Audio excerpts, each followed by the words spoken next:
come in. For those of you who have been in the TLC before, and I think all of you have, you know how these chats work.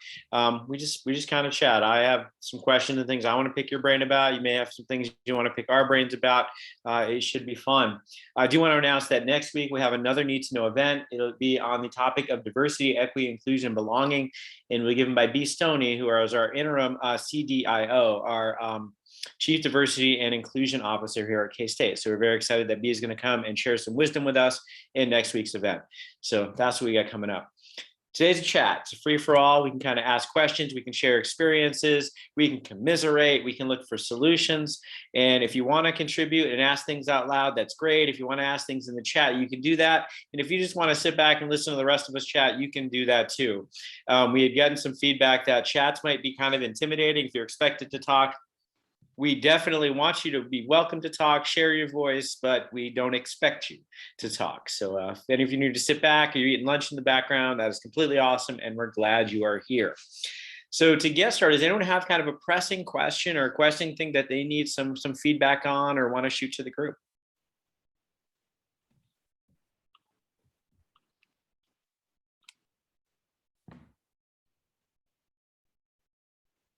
All right, so I will start. So one of the things that I've noticed, and I've talked to enough people to realize that this is not the only, I'm not the only one having this experience.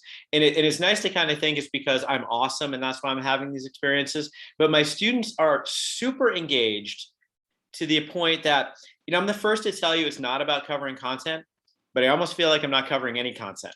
They're so super engaged and have so many questions about things they've never had questions before.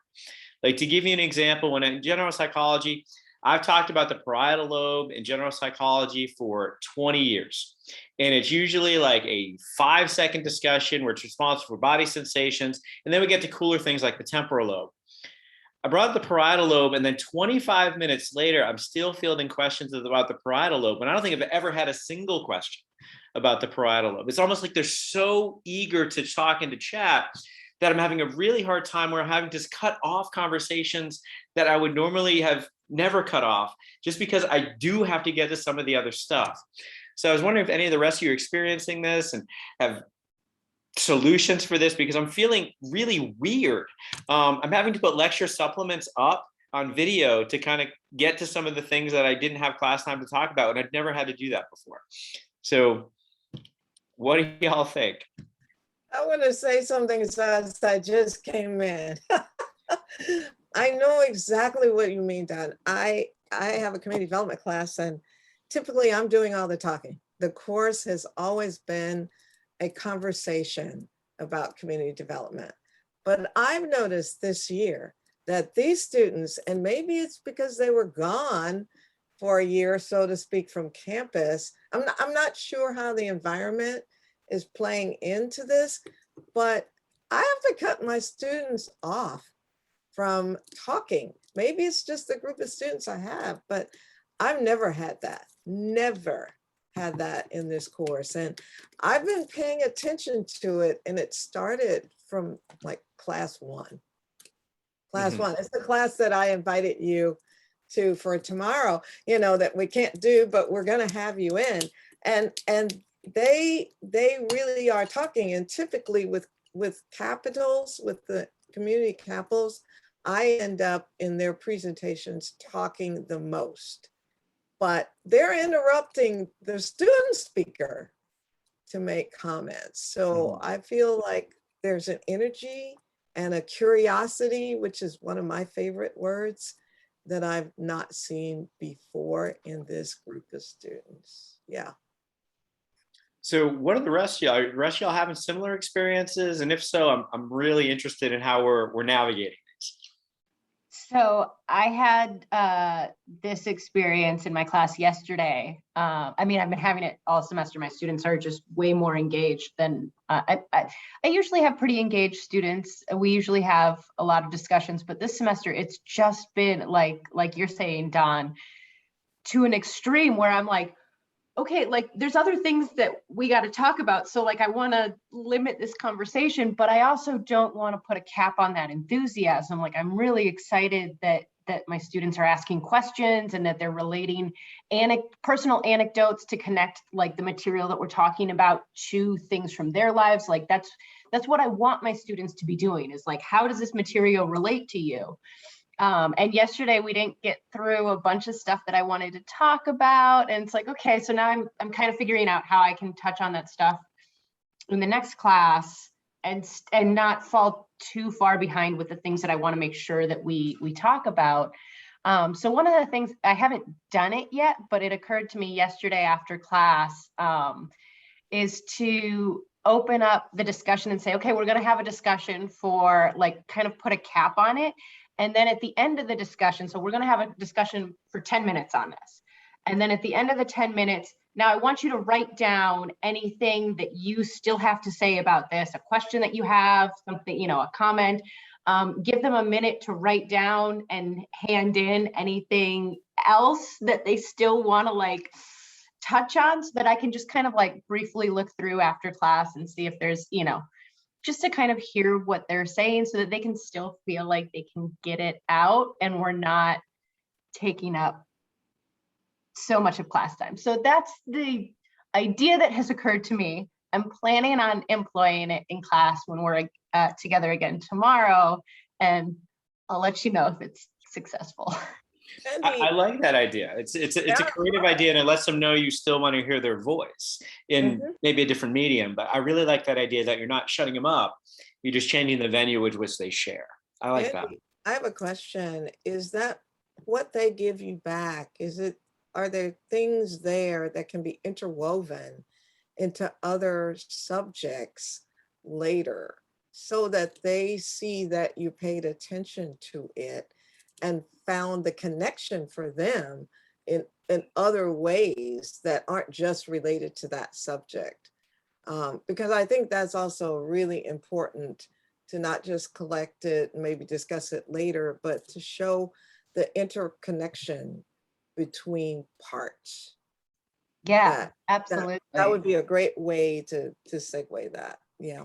And that is one thing that I tend to do. Like if I have students turn in, like a 1-minute essay at the end of class or something, a lot of times in the next class, I'll start with like, commenting on a few things that are relevant. And I do like to bring it back to, like later on in the semester, if we're having a conversation where somebody's comment makes sense to talk about, like, oh, so-and-so mentioned X, and that relates in this way. So I think that always trying to incorporate our students' experiences and their contributions to class, not only in just the next class, but like you're saying, La Barbara, to kind of make sure that we're contributing, listening to them, and then figuring out ways that we can remember, because that's also something that I think students really value. When you can 3 weeks down the line say, oh, so-and-so in class a couple weeks ago mentioned, like, they're feeling like they're actually being heard so much more than if we respond to them just in the minute and then let it go.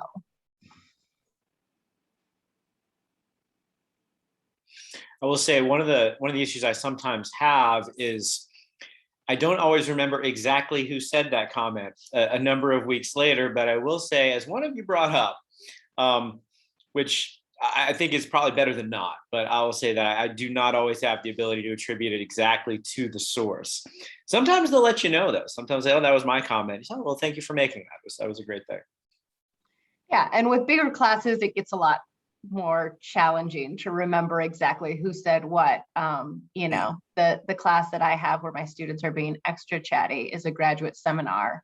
And so, like, I know the students quite well. It's pretty easy to remember who said what. But with my undergraduate classes, it's a lot more like, oh, one of you mentioned in class a couple weeks ago.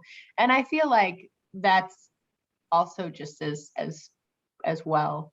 I don't think it necessarily needs to be named exactly who said what. And sometimes even with whatever comment it was, I still choose, even if I remember who the student was, I don't call them out by name to kind of not embarrass them, depending on the student's personality and what the content is.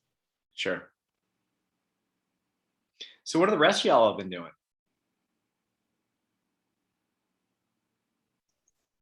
So one of the problems that I've been having is similar, right? My students are so excited to be back in person, and I love that. But they do talk a lot more.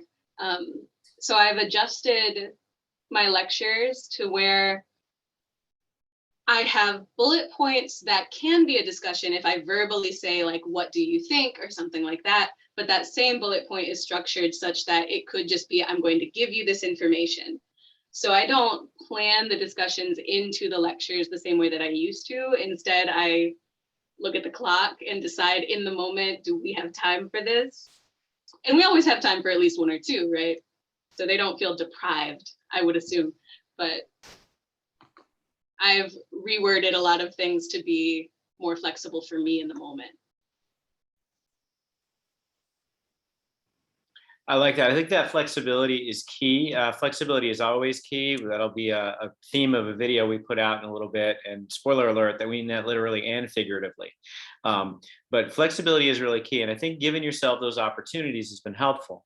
One of the things that I found was helpful for me so far, and Noah is my Gen Psych TA, so he's been helping with this, is we have all these modular content, all these modular lectures from last year, where I didn't make these big long videos. I would have 5 or 6 videos that would be the stuff for the week. Each of those might be 10 or so minutes long. So what I'm doing is I'm making these kind of conversations on the fly that this next component will put up as a supplement. And I'm going to go to the component after that and spend our time there.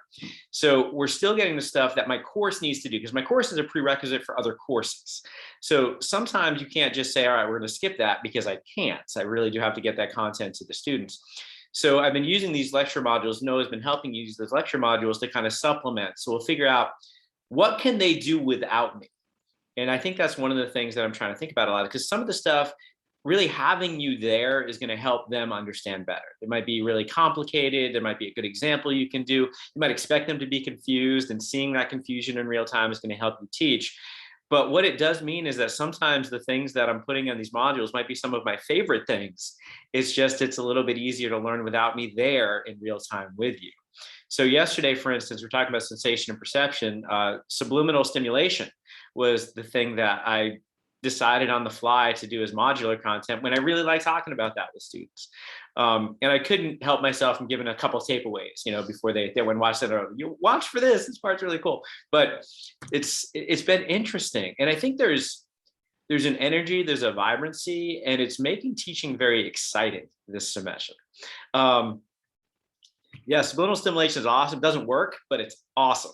It's really kind of clever. And one of the things I show them, like, images, and you get to figure out what the image is, and it's fun. But I think I was telling, I think it was Noah this morning in one of our conversations, is that the thing I like about teaching is every day is different.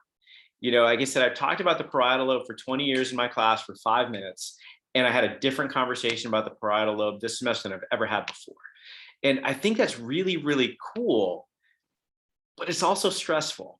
And I think it's kind of managing that kind of balance. And what I've been doing, one of the other things I've been doing, is I've been kind of saying, all right, I'll tell you what, we're going to go through this a little bit more quickly than maybe I intended, because I'm going to give you some foundation for the even cooler stuff that's going to come up in just a little bit. So just kind of like, all right, we'll save it, we'll wait. But you can even see there's still like, I need to hear about this one thing. They're like, all right, well, that's a great question. We'll answer that really quickly. But we're going to go to the next stuff. Noah is kind of tasked. He's my TA in that class. I'm very fortunate to have a TA in my class. And he will find the answers to the questions I don't know the answers to. And there's a lot. And Noah has been able to really kind of do some really cool things in finding the answers to some of those questions. So I'm actually seeing in a chat that not everybody is maybe having this experience because mask enforcement is kind of getting in the way. So I've been fortunate that my classes, students are being good with their masks. Once in a while, masks kind of falling off the nose, but I'm kind of interested to hear what your experiences are. So I can't get my students to keep them on their noses. I have addressed it with half the class. I've addressed it multiple times, and I've acknowledged, I know they kind of fall down sometimes, but I think students are just using that. There's a difference between a student who they're talking and it slips down and they keep adjusting it. Okay, you're trying. And the students that are like, they don't put it up unless I ask them to. And I don't know. I feel like it's one of those barriers that's getting in the way of other positive relationships with students, where I don't want my relationship with that student to be based on masks. I want them to be safe, but I don't want to ruin all the other possible things. So that's what's most frustrating to me about it, is that it can get to where it's like, do I just stop saying anything and they're not doing the safe thing, or do I keep after this? And that's the main relationship I have with this student. So I find it difficult. Yeah, I think Melissa's I heard describing someone- exactly, sorry, go ahead. I was just going to say, someone made this kind of comment in jest the other day at a meeting I was in, that we should have a no naked noses policy or a no naked noses campaign here at K-State. And I'm wondering if that sentence is just kind of comedic and alliterative enough that it might actually work with some students as kind of a reminder we can make in our classes that doesn't sound quite so confrontational. I haven't really had to use it too much in my classes yet, but I wonder if that's something we could do. I do think when we're confronting, oh, please, I'm sorry, go ahead. Sorry, I brought this up before, and I'm going to pull the gender card here. And I feel like I have a lot more trouble enforcing masks in my classroom than my male colleagues do. Simply because when they enforce it, they're believed a little bit better. So I appreciate the suggestions and the humor, but I'm in Melissa's boat where it's become the point where it makes me anxious now. Like, I avoid going through the business building because every 10th student, please pull up your mask, please pull up your mask. It's getting to I feel like I'm the kindergarten teacher now, and I'm a hall monitor, and it's completely killed my mojo. And I don't know why I'm obsessing over it so much, but because I'm the type of person who gets anxious about enforcing rules, but also gets anxious about not enforcing them. And I don't know that there's a solution until we just get rid of masks. So I'm sorry, Dawn, I didn't mean to interrupt you, but I've heard this before from male colleagues, and they seem to have a lot easier time than I do. And I have no concern with you having interrupted me. I completely get that perspective, and I completely get that the perspective that I'm working from is different than a lot of other people's.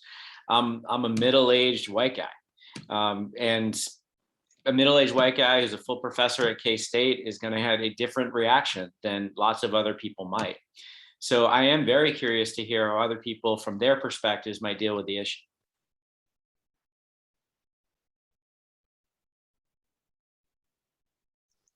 So the way I do my class policies in general is my syllabus is much tougher than my personality would indicate that I am. But students come in, and on syllabus day, or the first day, no syllabus day, because we also did a lecture, but I go through those rules and I explain them with my personality, so that softens them enough to where the students don't hate me, but it still reads in the syllabus like this is what will happen. So with masks, what I do is I was like, I will ask you once to pull up your mask or to wear it properly. After that, I'm going to ask you to leave. Like, I shouldn't have to ask you twice in the same day. And then if you don't leave, like, I will call campus security. Like, I just have the rules there, and I look at them in the face on the first day, and I'm like, I feel for your safety and for my safety, I have to do this. And my students have been understanding. I've not ever has to ask a student more than once to pull up their mask in the same day. But yeah, I'm just really, I put the fear of campus security in them, I guess. I don't know how effective it's been since my students still don't wear them over their noses, but like you're saying, Kathleen, some students respond to different people in different ways, and I wish we could just tell them one time to do it, and that's it. I try to kind of go with my personality, and even though I am 100% fully in favor of masks at this point in time, I don't go that route with my students because I don't know that it will reach them with their concerns and my personality. I go the empathetic route and say, I know it really stinks that we have to wear these. And I feel like we have to wear them because that's what's safe, but they might interpret it we have to because that's the rule. And I just leave that open to interpretation, so that as much as I can, I'm trying to take their side without saying anything like, yeah, we shouldn't have to wear them. That's not what I say at all.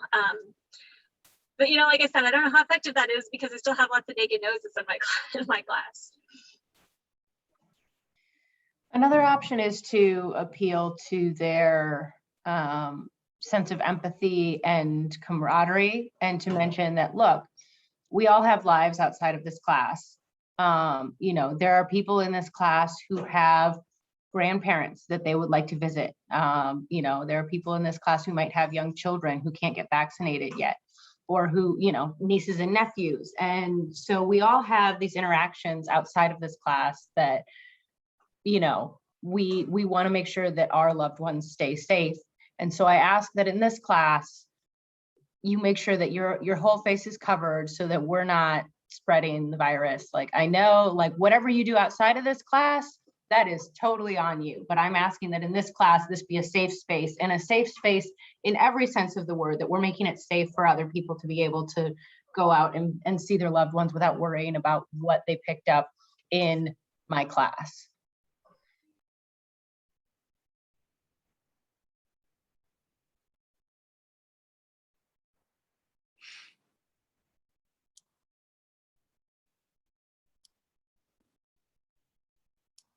Yeah, I Perhaps think in a Kathleen. The immortality is which is why I mentioned that, you know, some of you have grandparents, some of you are around small children who are not 18, 19, 20 and immortal and are fine. You know, reminding them that there are, even if you as a student don't spend a lot of time interacting with vulnerable populations, there is somebody in this class who does. So be respectful of that person. And depending on what your relationship is, you know, I will bring up that, you know, like, I have a child who is not yet old enough to be vaccinated. And I want to make sure that I'm not bringing anything home to him. So, like, you know, if not for anybody else in the class, maybe do it for my son. Again, it kind of depends on what your relationship is with your students and how much you want to reveal about your personal life. I was just going to say, Don, and that though it has not happened that I've needed to repeat the information that I heard from Tiffany, because I take the same position, I have heard of other faculty who are having difficulty with students in the classroom. And for those of you who have long labs or long studios like us, where you have these students for 3.5 hours in a room, where the mask, even for me, is awkward and suffocating in some way, you know, and you have to decide to walk out and get a breath of air or whatever out of the building. But with my freshmen, I have not, and my undergraduate students, I've not had the problem. But I do know that these students are there at night, all night, some of them, and faculty who happen to show up in the building in the evening have reminded all of us to tell our students, and the dean has. So people are scared of the dean. So, you know, we keep saying it to our students that even though we're not there, that is still a criteria for staying in our building. And where we find the most difficulty is people who want to remove their masks to sip water the whole class period, as opposed to sip it and put the mask back on. You know, that's a totally different thing than just, oh, it slipped. It's also about how long you abuse the privilege. And that one is more difficult, I think, for us when students are in the building for long periods of time, not shifting from one building to the next in between classes. And we haven't said it yet, but I'll say it now, is that this is not an only student issue. I mean, this is staff, this is faculty, this is administrators. There is not universal compliance across this campus. There are department heads who have faculty meetings without their masks on. I mean, this is an issue that is not only a couple of students in our class who think that they're invulnerable. There are very well-educated, well-intentioned individuals displaying all kinds of behaviors on this going through, and our students are modeling some of that too. One of you had mentioned being a hall monitor earlier. There are actually some department heads in arts and sciences I know that act as hall monitors during class changes. And that is not something I remember in their job descriptions. You know, but I think it's something that this is a very, very contentious issue. And one of the things that in my classes, and this may not be the situation with yours, is that I teach high flex. So if you don't want to wear the mask, you don't have to, just zoom in. So, I mean, there's, that other alternative that I can present. And that might be part of the reason I'm not having as many issues, besides the fact that, when I talk in my booming voice, people seem to do what I tell them to do. But I might be the problem students are watching at home, and they're not coming in class to do that too. And I'm trying to catch up in the chat here a little bit. I saw your comment, Kathleen, about taking the empathetic, approachable professor from the start. And I've had that problem in the past where like I've started the semester being like, the friendly professor, and then students kind of get out of hand. And I think that it's totally appropriate to be like, look, I want to have an approachable class. Like I like being the professor that's, nice and that you have fun with. But when I feel like I have to continually ask the same students to do the same things, like I start getting frustrated. And so like, I'm drawing a line here. I don't want to be a hard ass, but like, if I have to ask you more than once to pull your mask up, I'm going to ask you to leave. And if you don't leave, I'm going to call campus security, because I don't want to spend my class time repeating the same thing to the same students. And I think that you can do that and then continue to be the approachable, kind professor. Just know that like, I'm just not going to take this. So I don't think that that's inconsistent with being a kind and empathetic professor. It just sucks though. I mean, it's, these kind of things are not what we teach. These kind of confrontations, this kind of management of small behaviors, it's not what we teach. And one of the things that, Kathleen, you said earlier about being anxious about applying rules, especially earlier in my career, I didn't want to either, because I was afraid it would wreck the learning community for the day. Me dismissing a student, it's pretty hard to come back from that and get back into a great example and to try to engage my students or become curious after I've just kicked someone out. So there's a huge balance kind of at play here. And as Andy just mentioned, we're teaching university students, right? Not kindergarten behaviors, but it does appear sometimes this is where we go. I want us to enjoy the experience. And I do think that we're in a time where there's going to be a lot of things that challenge that enjoyment. And I know that there's a lot of controversy about us still having a mask mandate when Raleigh County does not and Manhattan does not. And I know lots of people are dissatisfied about that. I know I've heard, educators on this campus talk about how masks are not effective for X or Y reason and all of these kinds of things. It's at a layer of complexity that I don't want to have to deal with. But as Tiffany likes to say, here we are. So in the chat, Andy and Kathleen are saying like, not wanting to micromanage behavior, and we don't want to teach K-12, we're teaching university. I think that's totally fair. At the same time, the mask non-compliance, like we said, it's a societal thing. But my first year students, I feel like they are more high schoolers than I've usually had with first year students. They kind of got the short end of the stick when it came to that development, either being remote or hybrid or whatever they experienced. And so I think that's an element to it. It doesn't mean they don't need to comply and learn how to be a university student, but I think that makes it additionally hard, because I think they are even less prepared than they usually are. I think the other thing, I have one student in particular that I've had resistance in like 6 different ways, not just with masks. But I had a conversation with him real briefly after class today, and it probably took me a good 30 to 60 seconds to really make some eye contact with him and get him to see that I was trying to help him with something, because he's been resistant to just talking to me. But now by the end of the conversation, he said, yeah, let's go ahead and get together and talk. And I think that not always, sometimes you just have students with an attitude and they just don't want to do it, but sometimes there's something else going on.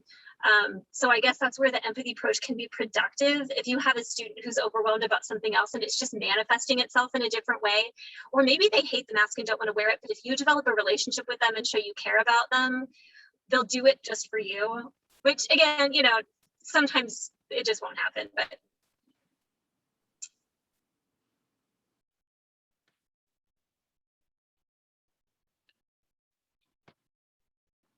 So I don't think we've arrived at a solution.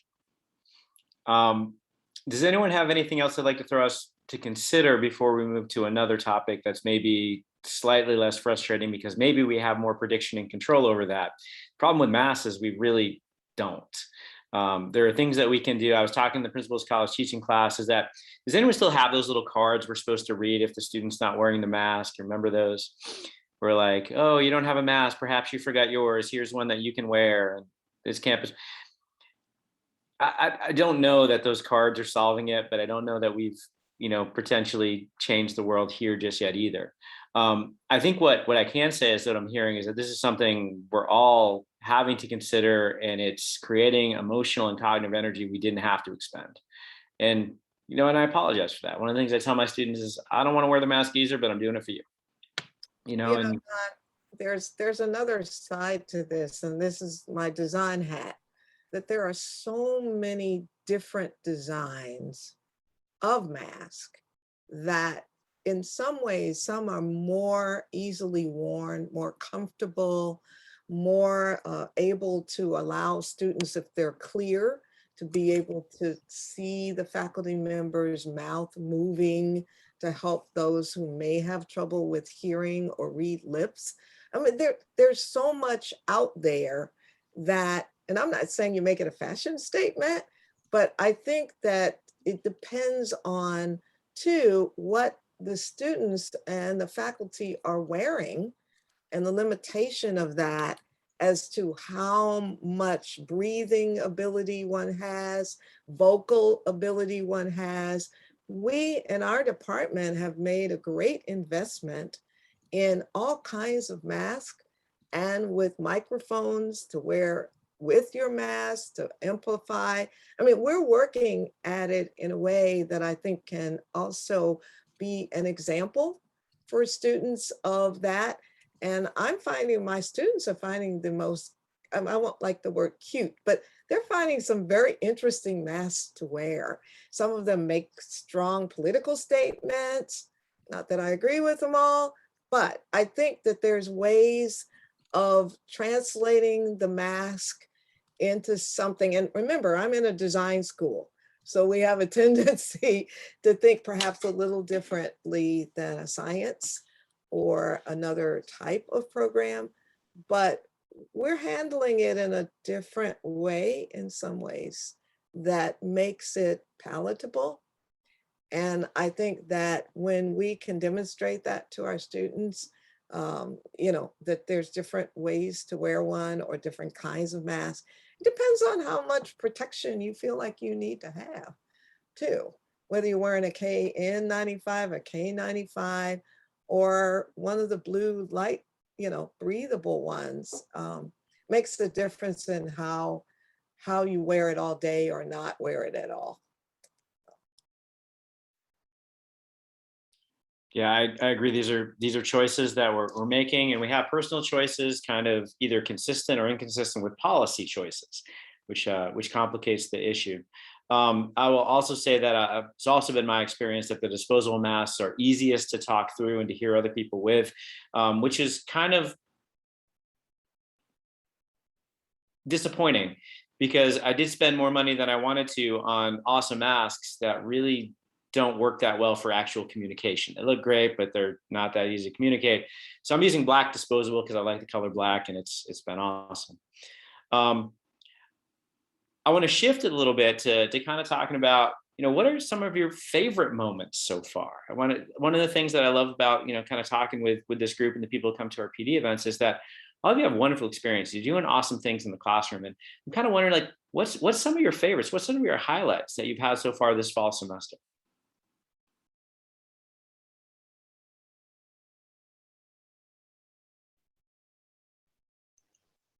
I've been really happy to be able to watch their group activities again, as opposed to the breakout rooms where I would have had to somehow finagle my way. It was very difficult for me. But we were doing gender development on Monday, and I asked them in groups to very carefully on the internet try to figure out what the internet says about how to be a man or how to be a woman. And they got really into it. It was very funny. And one guy raises his hand and he's like, when we Googled how to be a man, it said, don't use drugs as a crutch. And I was like, okay. This is the only time that student has talked the whole time. But I was like, that's a highlight. I like that. Very nice. That is pretty cool. And I'll agree too. It's awesome seeing the students doing stuff again. Breakout rooms are awesome. I don't think they match the level of excitement of face-to-face conversation. What are some other favorite moments that some of you have experienced? I put some in the chat, but then I want to share quickly. I don't know if this is a moment, but I'm really grateful that I have done a complex option for my class because I have someone Zoom in every single day. And it takes so much pressure off of me and off of them for missing class because they don't actually miss it. And I do have the policy that I want them to attend in person. I only want them to Zoom in if they have to, but I don't ask for proof or anything like that either. And I'd ask them to let me know, but if a student just shows up to Zoom and didn't let me know, I mean, then they just attend over Zoom. And it is decreased stress on my part, and I think on the students so much to do that. And I tell them, this is not designed to be online. If you Zoom in, I will do my best to provide a good experience for you, but it won't be the same. So walking that line has been hard to make good for them on Zoom, but not so good that they don't see the value in coming in class. But I would do it again, and I'd recommend it to anybody who's willing to do that Zoom option.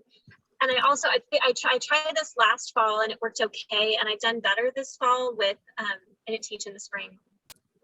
I finally figured out if I use my laptop and the in classroom computer to Zoom, then I can use my laptop to type and chat with students privately and easily without worrying about what's projected on the screen.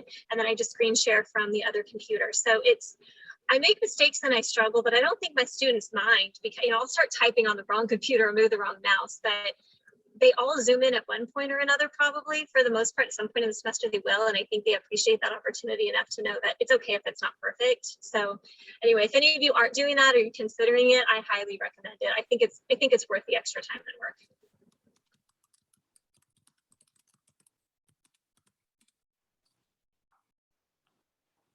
I'll say that because I had to really think about this. In my community development class, I love games. We play a lot of games. We play games every week almost. These students are presenting a particular topic on one day, and then they're applying that information on another day in that week. And so far we've done 3 topics, and 2 of the 3, the students have produced games. And I think it's because they can do that interaction in person, sitting around a table and laughing and being competitive and sort of chatting that out, as opposed to what we attempted to do online with Hollywood Squares. It's just impossible to do those games that way. And that has made the biggest difference, not only in the community itself, but in their learning experience. And that was something that I had missed last year a lot. And in fact, I did a game with them the first week. So they're just following me along. And this week, we're not doing a game because I want to break it up a little bit. I don't want us to get tired of playing games, but I'm finding that in some ways they learn better when there's that kind of application than just another tour somewhere or another lecturer, and we get out of that sort of classroom realm and get to kind of a living room setting and do something that's still applicable. It's actually more complex a lot of times to stage or design a game that covers that vocabulary and that experience. But they've really been challenged to do that. So that's something I've totally enjoyed with them. So LB, if you don't mind me following up, I'm kind of wondering what's kind of the output of effort that you kind of put in to do these kind of games? Because when I hear this, I sometimes seeing this kind of a daunting thing that maybe I'm not going to be able to do. So any kind of tips for making this kind of simple and successful? Well, okay, for instance, and I don't use this method, but my students do. If you remember online, there is Jeopardy that you can then fold that that text or that information into and present, or Family Feud. I did kind of a test. I think I mentioned this with my freshmen, where I told them, we went on this field trip. There's some things you had to analyze, be prepared for a quiz. What I did is I made it a game, and they buddied up with people in their pods as their teammates. And I bought some easy buttons, and I used those and asked questions, and we eliminated one pod, and then they played another pod until we got to the winner of the class, the group that won. And it was a little bit of work, but I don't think of it any more taxing than writing a lecture or putting a lecture together.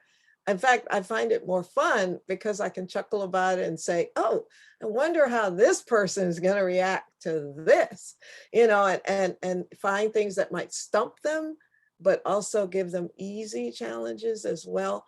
And so for me, I get a big kick out of it because I don't participate in the game. I become the observer. And so I'm watching how they interact rather than me being engaged in the game. So for all of you who are a little bit intimidated by games, start perhaps with some game that you already have and adapt it. It can be as simple as a puzzle and use that as a game.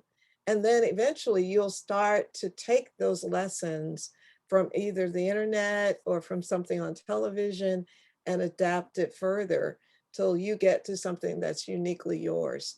So I totally find that to be an interesting way to observe your students and see whether they're getting the light bulbs going off or not in their thought process while they're playing the game.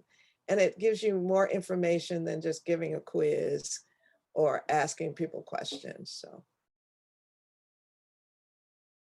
Excellent. I love that, LB. And I always love the creativity that you kind of bring to this. And I also want to point out something you said is it's more fun for you. And I think sometimes to the detriment of our own experience, we focus so much on our students. I don't think those are mutually exclusive. So I like that you're really kind of doing something that you're looking forward to, that's a better investment of the work that you're putting in. And then you look forward to the activity when it happens in your class. So I love that. Thank you for sharing that, LB.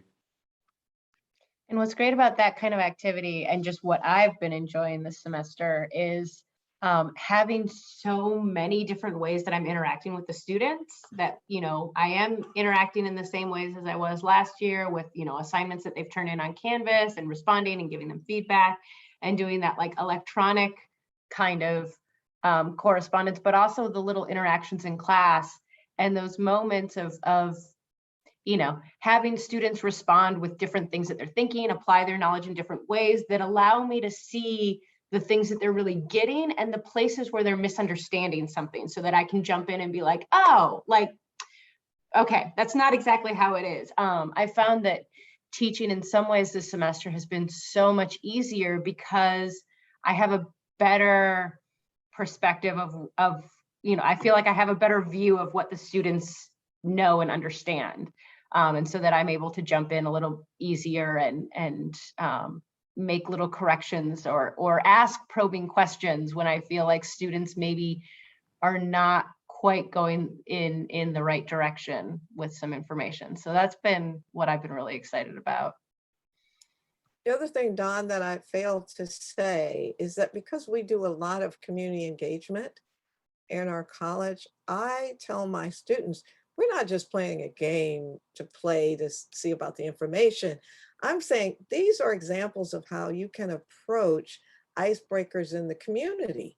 Here's some strategies that you can use when you and another class go and do a project somewhere else. Take these ideas to that real life situation and use them to build a community with the people that you're serving out there, so that it's applicable immediately in the profession. And that their ears perk up when I tell them that, oh, okay, I can use this as a professional. So, I do this even with my faculty, because sometimes faculty are not thinking of creative ways of approaching their students, or the clients that they have. And I've had several people pick up my string exercise, other things that I do with my students to build community. So it's not only helpful in the classroom, it can be helpful to your other colleagues. I love that it's not only the content, but the way that they learn it, that's applicable in other things. I want to point out that something that Andy said, which I found really important for myself as well, is that our ability to get real-time feedback from our students is amazing. You know, when I say something incorrect, I can see every student looking at me like, wait, that didn't make any sense. Yesterday through the mask, it was hard for them to tell whether I said increase or decrease when I was describing it, and everyone was confused. It was really easy for them to then go back and fix that immediately. So I love that ability for them to do that. And I teach high flex. We talked about this a little bit in the chat. I know that Melissa had mentioned it. One of the things I tell my students with high flex is that if you're in class in person, that would be the preferred way, because I can see this. I can get that immediate thing. You have the opportunity in real time to ask me a question. Second best would be Zoom with your camera on. And then third best would you be watching the video later. All three of those are fine. But that would just kind of be the hierarchy that I think for most successful learning. And then I let my students make a choice depending on their day. But I love that real-time reaction. I mean, I didn't know I would ever miss a student looking confused, but I did. And now they are, and it's kind of fun. So other favorite moments that we have.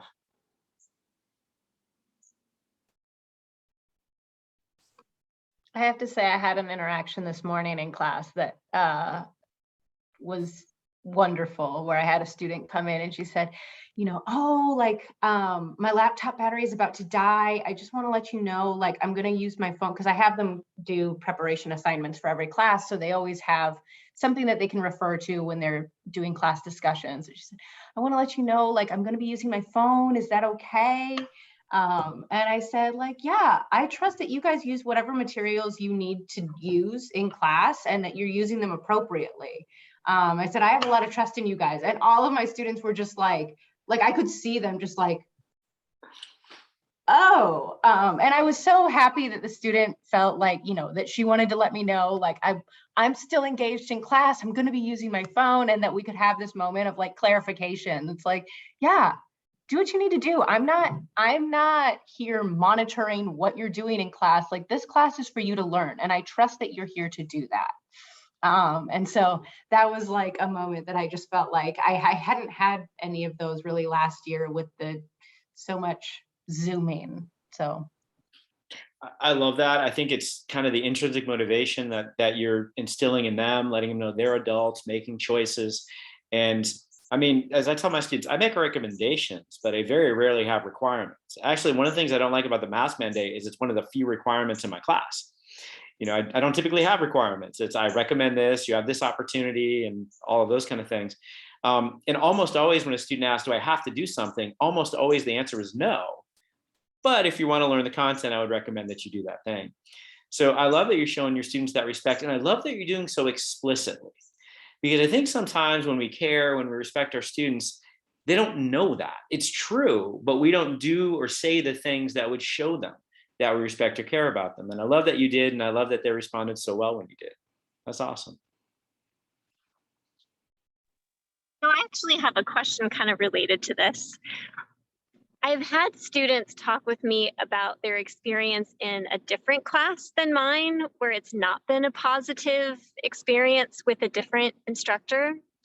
And I think I've kind of walked that line pretty well so far, but I would love to hear insights that you all have about how you respond when students are having a negative experience with a different instructor on campus. With walking that line between empathy and knowing it might not be the ideal situation, but also knowing I never feel like it's my job to criticize another person, especially when I'm not in their class. So I would love to hear ideas that you all have for that. That is an excellent question. What do y'all think? I fielded one like that that's even a little more awkward. So I'm a GTA, have my own section, had this last year, and a student approached me about another class offered by someone in my department who's also on my committee. And they had complaints, like, I don't like the way they run their class, you do it so much better. Okay, great. Wow. You're not catching on that I'm a GTA and I have zero authority in the department. There's nothing I can do other than maybe commiserate with you a little bit. So I kind of dodged the question by saying, well, every instructor has a different pedagogic intent. And maybe what they're trying to do is focus your efforts in a way they think will motivate you. Now, I had another connection with this student. Those of you who don't know, I'm a retired Army officer. This person was in the National Guard, and they didn't think that their absence was being taken into account the way it should have been, without getting too specific about the issue, right? And so this student felt really connected to me, like, oh, you know the deal, kind of thing. Like, well, yes, but let's look at that point of view. And I kind of shifted it towards what's the pedagogic intent, not you're at fault, they're better, I'm better, anything like that. What are they trying to get you to do to get you to learn and understand it? And at that point, that student was like, I get it. And then it wasn't personal, it wasn't anything. And I got to avoid the minefield of how do I talk about a member of my committee as a GTA without getting in any kind of trouble or problem or anything like that. So that's how I did. I shifted it to everybody's got their own way to teach, and maybe you're not picking up that intent. Yeah, Billy, I do something very similar to that. I didn't used to, because certain faculty have cruel ways of presenting material. And some of us recognize that, this discipline by discipline. But I also say to my students that I've had before who come to me complaining, that listen to what that faculty member is sharing with you. Each faculty member has a methodology that they can teach you. And maybe you don't like that method. Maybe you've preferred the previous method, but learn it, because you never know when you might have to use that method instead of yours in the future in the profession. And so each faculty member is going to share with you something unique. They won't repeat the same thing, but pick up on it. That doesn't mean you have to accept that way. It just means that you've learned another way to approach a problem. And, you know, because students do get stuck in one way that they like to approach things. And maybe it's early in their career that they decide on that method because it resonates with them, or it's the easier one to do. But that doesn't mean there isn't meaning from other faculty who may share something more complex, or something that you say, well, that's not for me, but I need to demonstrate that I understand it, at least in that class. So I've learned to dodge it in a way similar to what you're saying, but I try to tell them about how professionally that could be important, even though it may not seem that way now.